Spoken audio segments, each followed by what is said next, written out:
Assalamu alaikum. Dear Imam Omar, I hope this finds you well.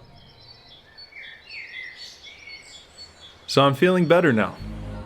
Things are really looking up. And on top of that, it's wedding season.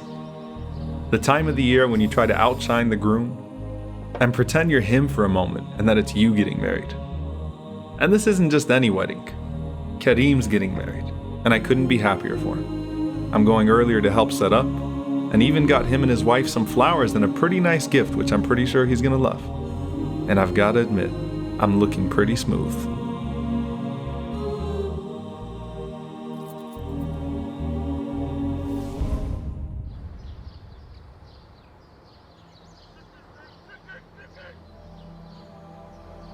Oh God, here we go again.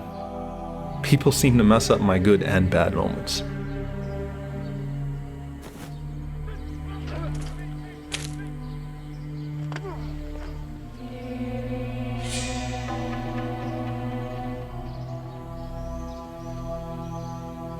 I'm not really sure it was worth it for me to jump in and stop that fight. But whatever it was that I was able to prevent, better have been worth my time and my flowers.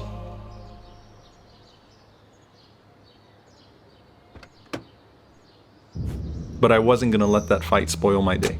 If I have time, I'll just stop by a grocery store and buy some new flowers. The day is still young, and I've got plenty of time to make it.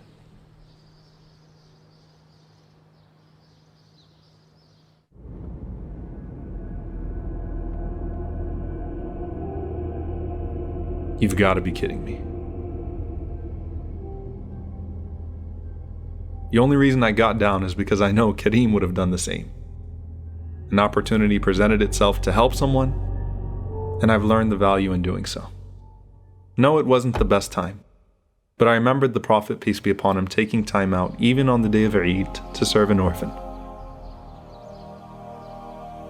For some reason, the man didn't know how to change a flat tire. I, on the other hand, had done it a million times.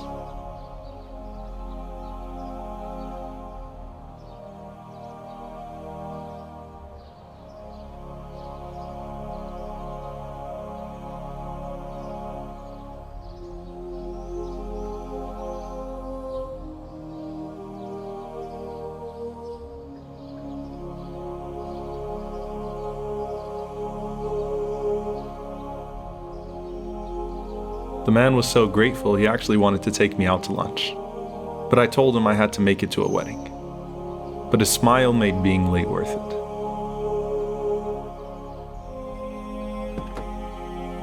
You know what?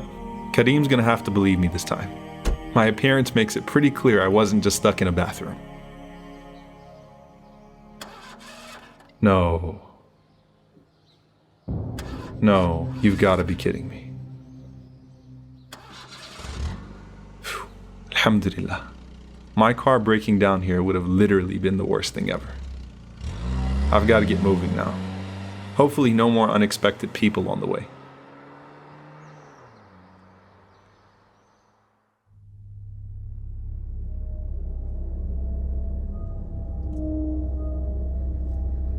Okay, this stinks. But at least it's not a human being.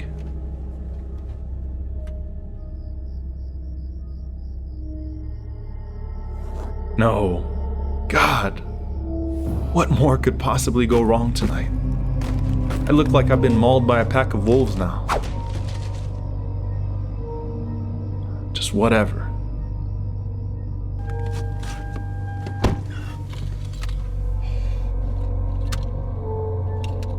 And just when I thought it couldn't get any worse. Why? Why is this happening to me?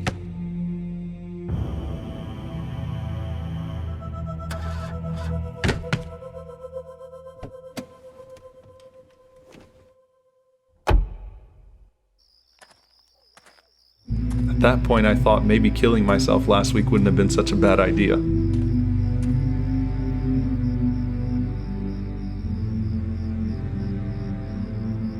So let me get this straight. I've been helping people all day, getting dirty, and wasting my time, and no one has time for me.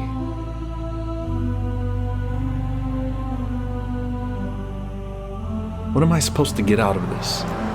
What's the point of this all? I just don't understand.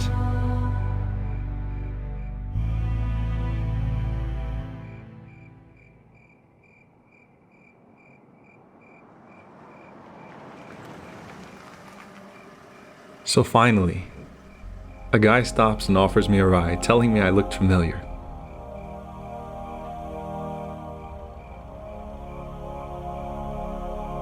So he figured out in the car that he saw me in the masjid last week.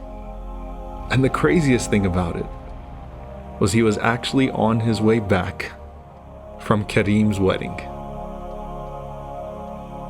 We really hit it off that night. And he even welcomed me into his home. And kids, that's how I met your mother.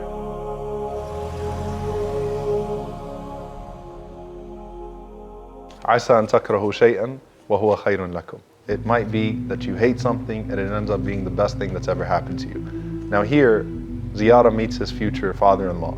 And it might not always end up that amazing, but at the end of the day, how amazing is the affair of the believer? The Prophet ﷺ said, because anything that happens to him, he's always good, because it's such a liberating experience to submit yourself to the decree of Allah subhanahu wa ta'ala, realizing that sometimes things aren't going to go the way that you planned, and that's better for you.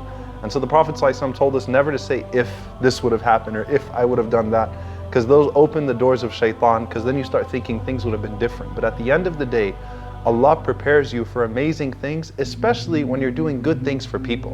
And see, those are the things that can actually even change the decree of Allah subhanahu wa ta'ala. The Prophet ﷺ said, dua, supplication and good deeds can actually avert bad decree, bad qadr. And what that means is that when you're in the state of helping people and doing good things for people and doing things right, and then apparent misfortunes happen, you have to realize at that point you're only seeing a pixel of the full picture that only Allah sees, and Allah's planning is perfect, and your understanding of that planning is what's flawed. And you submit yourself to that, knowing that it's all going to be okay, and that as long as you're in the cause of your brother, you know that Allah is going to be in your cause as well, and you never know who or what Allah is saving you for.